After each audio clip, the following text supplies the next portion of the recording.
I have 2 master degrees, one in clinical psychology, one in statistics. And in the beginning of the crisis, I started to study the statistics a little bit, and I immediately had the impression that the initial mathematical models and the initial statistics all had indeed dramatically overrated the dangerousness of the virus. That was the moment when I started to think how it was possible that an entire society and an entire population was in the grip of a narrative which in many respects was blatantly wrong or absurd. After a few months it became clear to me that the only mechanism that could explain what was happening in society was what is usually referred to as mass formation.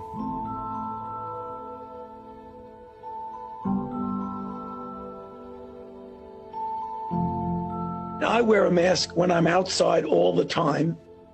I even run with a mask on.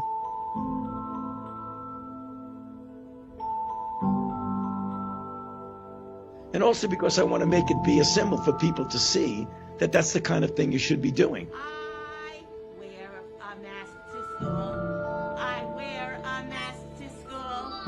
Hi ho the Dario. I wear a mask to school. Sweden's with 0 new COVID cases, despite the country dropping the mandatory wearing of masks. The process of mass formation is identical to hypnosis.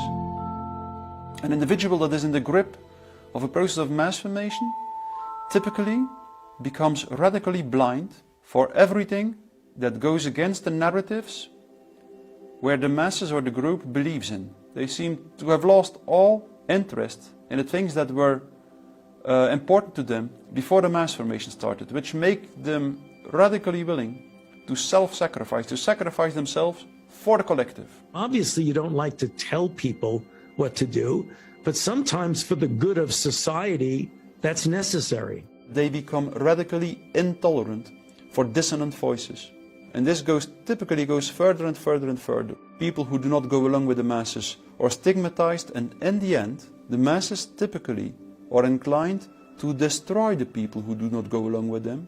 And they do so as if it is an ethical duty to do so.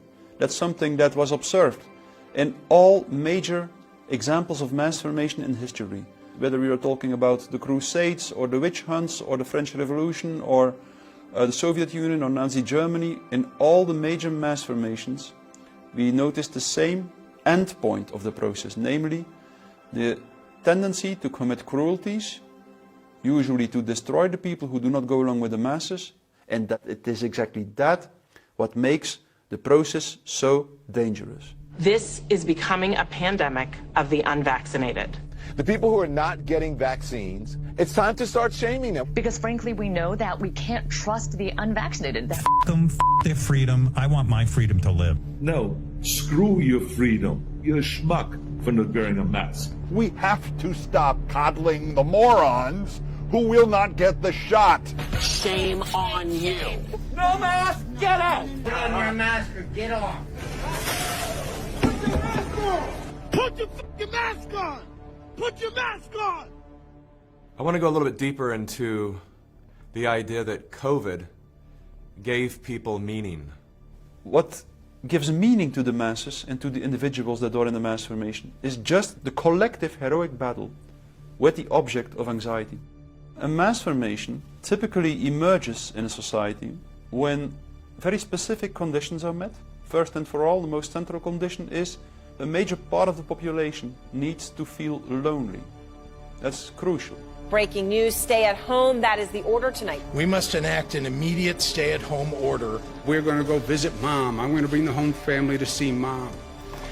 No. We all need to stay home. Stay at home. Stay home. Stay home. Stay inside. Stop socializing. If that's starting to take a toll, it's understandable. But we can't afford to stop now. Go home and stay home.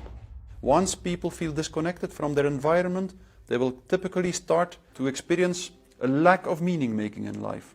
And then, in a third step, once people feel socially isolated, confronted with lack of meaning making, they will be confronted with anxiety, frustration and aggression. And under these conditions, if a narrative is distributed through the mass media, indicating an object of anxiety and a strategy to deal with this object of anxiety, they suddenly connect to one small object of fear, for instance the coronavirus, and then people don't feel lonely anymore.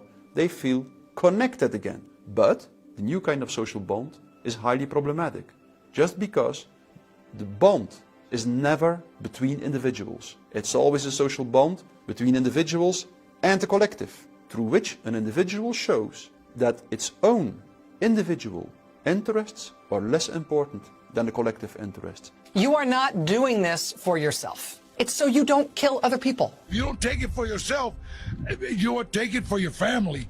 Sounds trite to say, but we're all in this together. Would it be accurate to say that at the root of all of this madness is our intrinsic desire to be connected? Yes. I think that mass formation shows us that people are intrinsically social beings. And if they feel lonely, they will suddenly do everything to feel connected again, even sacrificing themselves. In the confrontation with emerging totalitarianism, the most important thing is always that the dissonant voices continue to speak out in a as sincere, honest and peaceful way as possible. Non-violent resistance is what always works best. It's a bit cynical, but it is in the end good news, that mass formation and totalitarianism always destroys itself in a relatively short time span. If the people who do not go along with the system continue to speak out, they will succeed.